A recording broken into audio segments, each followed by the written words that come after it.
Ici l'évangéliste Mario Massicotte qui vous accueille à cette émission de télévision Les Actualités prophétiques.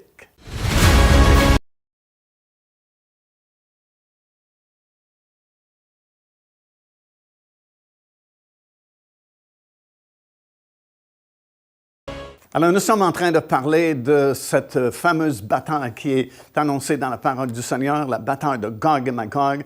Et nous avons parlé concernant les nombreux signes qui ont été accomplis déjà, qui nous prévenaient que Jésus revenait bientôt. Et comme j'ai mentionné, les deux plus grands signes étaient la création de l'État d'Israël en 1948 et la libération de la ville de Jérusalem en 1967. Ce sont les deux plus grands signes. Et vous savez, c'est vraiment très intéressant. Je vais vous montrer une vidéo que nous avons filmée en Israël il y a quelque temps déjà, alors qu'on s'était rendu au musée de l'indépendance, justement, à Tel Aviv. Et c'est là où l'indépendance de l'État d'Israël a été signé et annoncé par Ben Gurion. Alors, si vous le voulez bien, nous allons nous déplacer en Israël et voir ces deux segments. On ne peut pas vraiment venir à Tel Aviv sans visiter la Maison de l'Indépendance, appelée aussi le musée Ben Gurion, situé au 16 de la rue Dizengoff, ici à Tel Aviv. C'est dans cet endroit que la déclaration de l'indépendance d'Israël a été faite le 14 mai 1948. Cette date-là, le mandat britannique se terminait et finalement, personne ne savait exactement ce qui allait devenir d'Israël, de la Palestine, comme on l'appelait à l'époque. Et il y a ce monsieur Ben Gurion et puis tous ses associés qui ont travaillé déjà depuis plusieurs mois dans cet endroit-là, au 16 de la rue Dizengoff, pour préparer la constitution d'un nouveau pays qu'ils voulaient créer, le pays d'Israël. Et lorsque vous visitez la Maison de l'Indépendance, vous pouvez voir comment rien n'a changé vraiment depuis 1948. On fait tout simplement qu'entretenir l'endroit, mais ce sont les meubles de l'époque, ce sont les mêmes anciens microphones qu'on utilisait en 1948. Et ces gens-là avaient travaillé d'arrache-pied vraiment pour préparer la constitution, justement, de ce nouveau pays qu'ils voulaient créer. Et on avait choisi différents noms pour ce nouveau pays-là. On avait choisi le mot Sion tout d'abord, et puis finalement, on a décidé de ne pas accepter ce nom-là. On avait proposé Eretz Israël, et finalement, on a décidé que le nouveau pays s'appellerait Israël, tout comme il s'appelait Israël, bien sûr, autrefois. Et M. Ben Gurion s'est tenu le 14 mai 1948, à la fin, justement, du mandat britannique, et a fait cette déclaration qui a été captée par ses microphones et transmise à tous ceux qui, à l'époque, pouvaient l'entendre, qu'un nouveau pays existait, et ce nouveau pays, c'était Israël. Et bien sûr, c'était la réponse à la question du prophète Ésaïe, encore une fois, qui avait posé cette question-là et qui avait dit « Est-ce qu'une nation peut naître dans une seule journée? » Eh bien oui, Israël est né dans une seule journée, le 14 mai 1948, accomplissant ainsi les nombreuses prophéties que vous retrouvez dans l'Ancien Testament, dans la Bible, disant qu'Israël à nouveau existerait à la fin des temps et que ce pays à nouveau serait recréé tel qu'il a été déclaré en cette journée-là du 14 mai 1948. Et pour nous, c'est vraiment très important, cette déclaration-là de la création du pays d'Israël, parce que comme on a déjà prêché, c'est vraiment le pivot sur lequel reposent toutes les autres prophéties concernant les derniers jours. Puisqu'en effet, tant et aussi longtemps qu'Israël n'est pas recréé, n'existe pas à nouveau, il y a de nombreuses prophéties qui pouvaient tout simplement pas s'accomplir, comme les maisons qui devaient être reconstruites, les villes comme Tel Aviv qui devaient être construites, les déserts qui devaient refleurir, et ainsi de suite. Alors, de très nombreuses prophéties ne pouvaient s'accomplir tant et aussi longtemps qu'Israël n'existait pas à nouveau. Alors, il y a eu cette grande diaspora, la grande dispersion du peuple juif après l'an 70, lorsque les Romains ont envahi Jérusalem et ont détruit le temple. Mais les prophètes avaient annoncé l'Aliyah, le retour du peuple juif dans son pays, et qu'à nouveau, à la fin des temps, Israël existerait comme il existe depuis le 14 mai 1948. Alors, c'est un endroit très important, cette maison-là de l'indépendance, et c'est un fait accompli qui est très important aussi au point de vue prophétique pour les raisons que je viens de vous mentionner. Et à cause de cela, nous savons une fois de plus que nous sommes rendus à la fin des temps. Nous sommes vraiment la dernière génération, la génération qui verra le retour du Seigneur Jésus-Christ, tout simplement parce que tous les signes qui nous ont été donnés pour nous prévenir justement de la proximité du retour du Seigneur Jésus-Christ et de l'établissement du royaume de Dieu sur la terre sont désormais accomplis et la création de l'État d'Israël le 14 mai 1948, ben c'est un pivot justement sur lequel reposent toutes les autres prophéties concernant les derniers jours. Alors une visite à la Maison de l'Indépendance, c'est vraiment quelque chose à faire si jamais vous êtes dans la région et que vous visitez Tel Aviv, parce que c'est vraiment très important ce qui s'est produit à cet endroit il y a très longtemps et qui encore aujourd'hui nous rappelle que la Bible est un livre authentique et les prophéties qui y sont mentionnées sont bien réelles. Alors, comme nous avons pu le constater, c'est très intéressant de visiter le pays d'Israël. Et encore une fois, lors de ce récent voyage, nous avons remarqué l'inquiétude qui est là chez les gens. Il y a comme une inquiétude qui est palpable dans l'air, dans le pays, parce que les gens savent très bien qu'ils sont entourés d'ennemis du nord jusqu'au sud.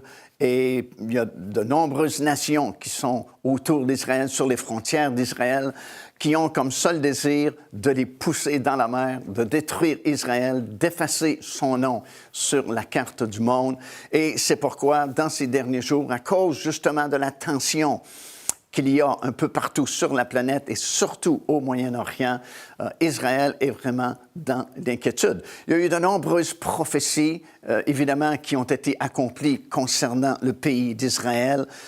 Tout d'abord, en 1948, bien sûr, comme on l'a enseigné souvent dans le cadre de ces émissions de télévision, il y a eu la création de l'État d'Israël, qui était sans doute la plus grande prophétie concernant les événements de la fin, parce que, comme nous l'avons répété à maintes reprises, tant et aussi longtemps qu'Israël n'existait pas en tant que nation, aussi longtemps qu'Israël n'était pas recréé, si vous voulez, ben, la majorité des prophéties qui concernent les derniers jours et le retour du Seigneur ne pouvaient tout simplement pas s'accomplir.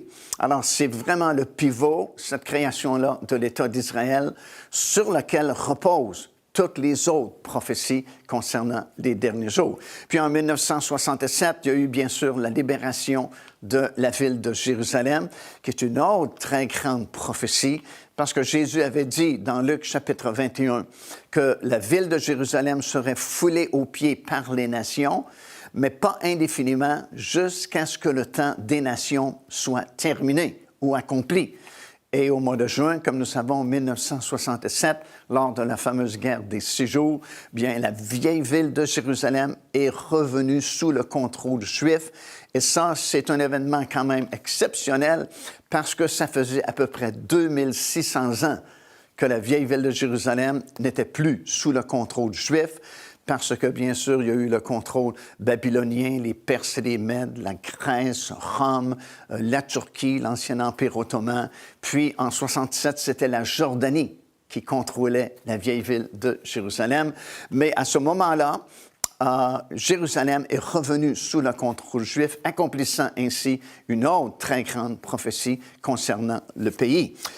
Cependant, avant que le Messie n'arrive, parce que, bon, toutes ces prophéties-là avaient été données il y a très longtemps. Elles ont toutes été accomplies. Mais avant que le Messie ne vienne, il faut qu'il y ait cette repentance du peuple juif envers, justement, son Messie. Écoutez ce que Jésus dit dans Matthieu, chapitre 23 et le verset 38.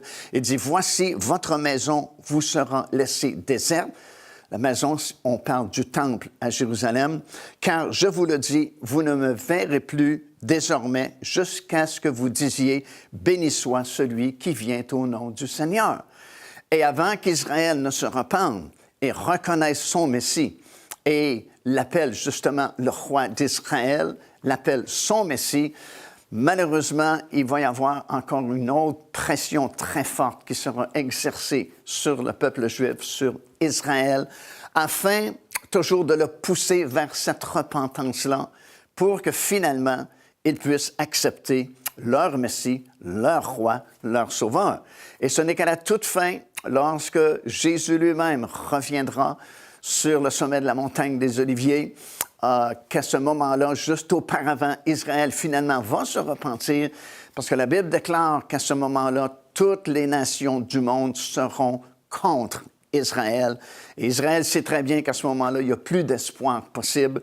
Et leur seule solution, c'est de crier vraiment du fond de leur cœur à Dieu, à leur Messie, pour qu'il puisse apparaître. Et c'est à ce moment-là que Jésus-Christ va répondre à cette repentance, à cette prière, va venir, ses pieds se poseront sur le sommet de la montagne des Oliviers. Ce sera la fin du dernier conflit mondial, la bataille d'Armageddon. Et le Seigneur sera ici maintenant sur cette terre. Et Paul nous dit dans l'Épître aux Romains qu'à ce moment-là, tout Israël sera sauvé. Alors, c'est vraiment à la dernière minute et à la suite de nombreuses tribulations et détresses, mais finalement, Israël sera sauvé. Alors, comme nous l'avons vu dans ces segments qui ont été filmés à Tel Aviv, en Israël, au Musée de l'Indépendance, ces deux grands signes, vraiment, c'était les signes majeurs qui nous annonçaient le prochain retour de notre Seigneur Jésus-Christ. Tout d'abord, la création de l'État d'Israël et la libération de la ville de Jérusalem. Mais en dehors de ces deux grands signes majeurs, bien sûr, il y a eu beaucoup d'autres signes qui se sont accomplis ces dernières années et qui nous font penser, croire que vraiment le Seigneur est vraiment proche de nous, son retour est vraiment proche. Et dans le contexte de cette étude que nous faisons, l'imminence d'une attaque massive sur les montagnes d'Israël, ben, nous savons que cette attaque peut se produire maintenant presque à n'importe quelle journée, puisque la plupart des signes qui nous avaient été donnés sont déjà derrière nous. Alors voici une liste de plusieurs autres signes qui nous avaient été donnés et qui sont maintenant accomplis. Alors, l'horloge, là, est vraiment très avancée. Et puis, on se dirige rapidement vers minuit, le fameux cri de minuit de Matthieu, chapitre 25, qui sera là au moment où l'Église sera enlevée. Alors, les déserts sont refleuris, comme nous savons. Si vous êtes déjà venu avec nous en Israël dans les nombreux voyages organisés que nous avons faits, ben, on vous a conduit dans ces déserts-là qui, il y a quelques années à peine, était très sec, et maintenant, c'est plein de cultures, c'est plein de fleurs, c'est plein de produits qui ont poussé dans ces déserts-là. Les villes ont été reconstruites, comme Tel Aviv, qui est une ville moderne et récente, qui a été construite ces dernières années. Tous les préparatifs, vraiment, pour la construction d'un troisième temple sont maintenant complété. Imaginez, j'ai eu l'opportunité d'être là presque à l'ouverture de l'Institut du Temple en 1988, alors qu'il commençait à peine à fabriquer quelques items, quelques pièces d'ameublement pour meubler un futur temple, mais maintenant, depuis déjà quelques années, tous les préparatifs sont prêts. Tout a été fabriqué, tout a été construit et on serait prêt vraiment à construire un temple de demain matin si on avait le feu vert pour le faire. Les sacrificateurs sont prêts également. On a plusieurs sacrificateurs qui sont là à l'Institut du Temple à Jérusalem et qui pratiquent le rituel de toute l'ancienne alliance pour être tout fin prêt, alors qu'on pourra construire ce temple-là et recommencer les rituels de cette ancienne alliance. Parce que pour la majorité des Juifs, vraiment, ils n'ont pas accepté le Messie, le Seigneur Jésus-Christ, lorsqu'il est venu. Alors, conséquemment, ils continuent du mieux qu'ils peuvent d'opérer sous ce qu'on appelle l'ancienne alliance, parce qu'il y a eu une nouvelle alliance qui a été faite en Jésus-Christ. La plupart des autres choses sont déjà accomplies également. Alors, que reste-t-il? Selon la parole de Dieu, le dernier signe que nous allons voir avant l'enlèvement des croyants, c'est la confirmation de cette alliance qui sera faite par l'Antéchrist lui-même et qui est mentionnée dans Daniel chapitre 9 et le verset 27. Nous savons que nous serons là, que l'Église sera ici et que l'Église verra cette confirmation-là, parce que c'est bel et bien mentionné de façon très précise, de façon très claire, dans la deuxième épître de Paul aux Thessaloniciens, dans le 2e chapitre, des versets 1 jusqu'au verset 3 et 4. Ça nous explique qu'avant notre réunion avec le Seigneur Jésus-Christ, donc avant l'enlèvement des croyants, il faut, dit-il, que l'apostasie soit arrivée et qu'on ait vu paraître l'homme du péché, c'est-à-dire l'Antéchrist. Quand est-ce que nous le verrons paraître? Bien, il paraîtra au moment même où cette alliance sera signée par lui entre Israël et plusieurs pays aux alentours. Et comme nous allons le voir au cours de cet enseignement, cet homme paraîtra après la défaite de Gog et Magog. Et ça aussi, c'est très clair dans la parole du Seigneur. Le texte original dit « Il confirmera l'alliance avec plusieurs pendant une semaine et durant la moitié de la semaine. » Une semaine en passant, c'est 7 années prophétiques. Et il fera cesser le sacrifice et l'offrande. Alors, pour faire cesser le sacrifice et l'offrande, il faut que le sacrifice et l'offrande existent. Et présentement, il n'existe pas en Israël parce qu'il n'y a pas de temple présentement construit sur l'esplanade du temple. Mais très bientôt, il y aura un temple et dès que cette confirmation sera signée de cette alliance, le temple pourra être construit. Et au milieu de ces 7 années de tribulation, cet homme, que la Bible appelle l'Antéchrist, fera cesser le sacrifice et l'offrande. Et il ne faut pas attendre, bien sûr, cette confirmation-là pour se préparer, parce que désormais, il sera trop tard. C'est la grande vérité annoncée dans Matthieu chapitre 25, la parabole des 10 vierges. Le cri de minuit s'est fait entendre, tout le monde s'est réveillé, mais ce n'est pas tout le monde qui a été enlevé comme nous le savons. Alors, il fallait être prêt avant le cri de minuit, c'est-à-dire avant la confirmation de cette alliance-là.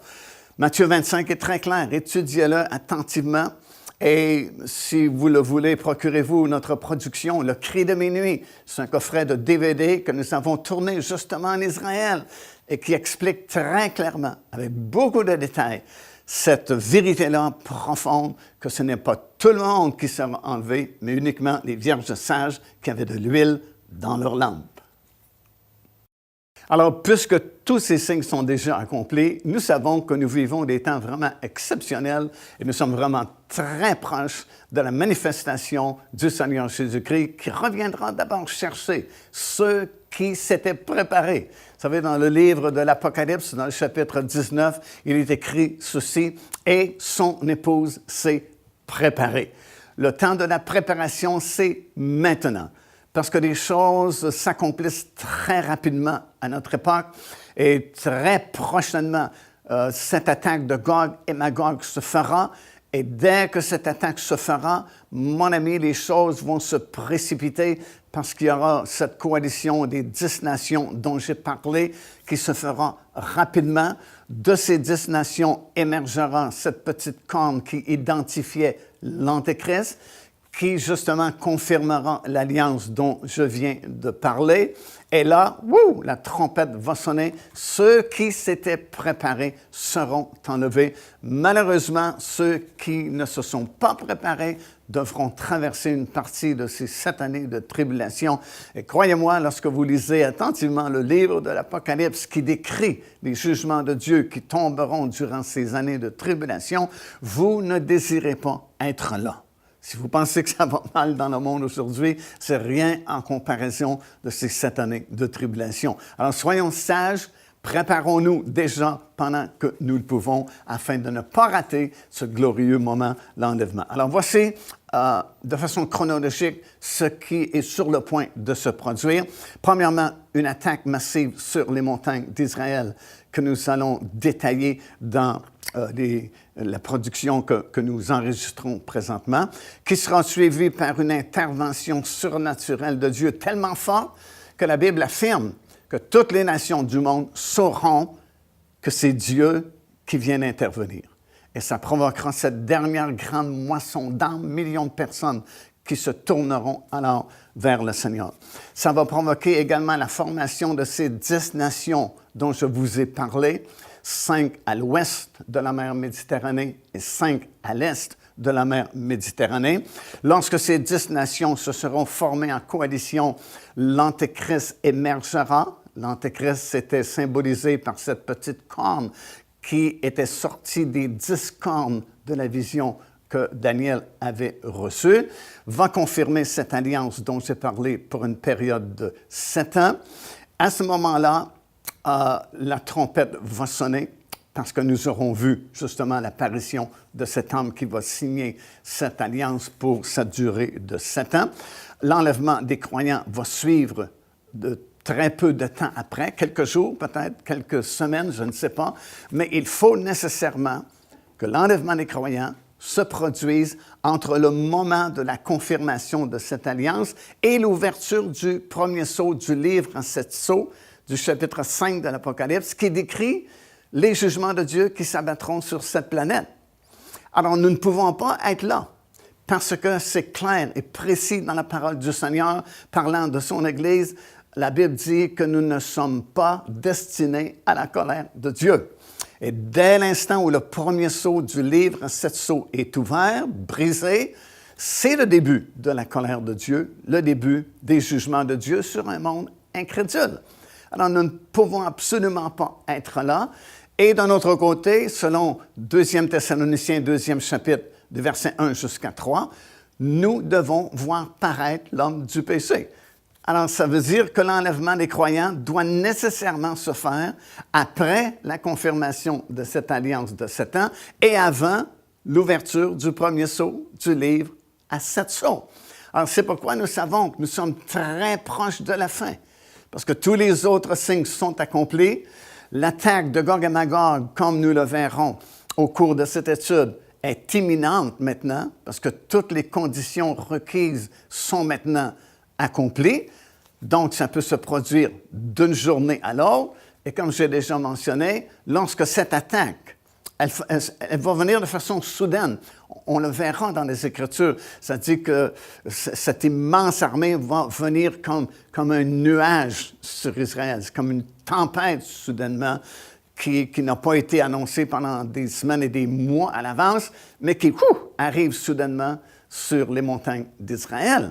Alors, ça peut arriver vraiment d'une journée à l'autre. Et lorsque ça va arriver, ça va déclencher l'accomplissement du reste, le peu de reste de prophétie qui reste à accomplir. Alors, comprenez, on est vraiment rendu très proche de tous ces événements-là. Et puis, bien sûr, pour bien comprendre pourquoi il y a cette attaque qui se produira, pourquoi elle se produira spécifiquement sur les montagnes d'Israël, on veut connaître la raison pour laquelle cette attaque se fera. Nous voulons comprendre au cours de cet enseignement la raison pour laquelle on vise cette région-là qui est appelée dans la Bible les montagnes d'Israël. Et c'est ce que nous allons apprendre ensemble au cours de cet enseignement qui a pour titre l'imminence d'une attaque massive sur les montagnes d'Israël. C'est déjà la fin de l'enregistrement de cette émission de télévision, mais vous pouvez nous rejoindre à www.paindevie.org et si nous pouvons vous aider, c'est avec plaisir que nous le ferons. Si vous avez des questions sur l'enseignement qui a été donné aujourd'hui, nous pourrons répondre à vos questions. Et sur notre site web, bien sûr, vous y trouverez toutes nos productions sur CD, sur DVD et vous avez des blogs où nous donnons beaucoup d'enseignements de la parole du Seigneur sur des sujets différents. Alors, n'hésitez pas, contactez-nous à cette adresse de notre site web et c'est avec plaisir que nous pourrons communiquer avec vous et garder le contact surtout avec vous. Alors, que Dieu vous bénisse abondamment et que sa grâce et sa miséricorde vous accompagnent toujours. Il y a 2000 ans, exilés sur une île, une multitude de mystères, une révélation pour le futur. Apocalypse. Découvrez les secrets et les bénédictions que l'apôtre Jean a écrits dans ce livre mythique, avec ce nouveau coffret DVD renfermant plus de 10 heures d'enseignement. Apocalypse, disponible au www.paindevie.org. Joignez-vous à nous afin de célébrer le Seigneur et entendre le message de la parole de Dieu par l'évangéliste Mario Massicotte.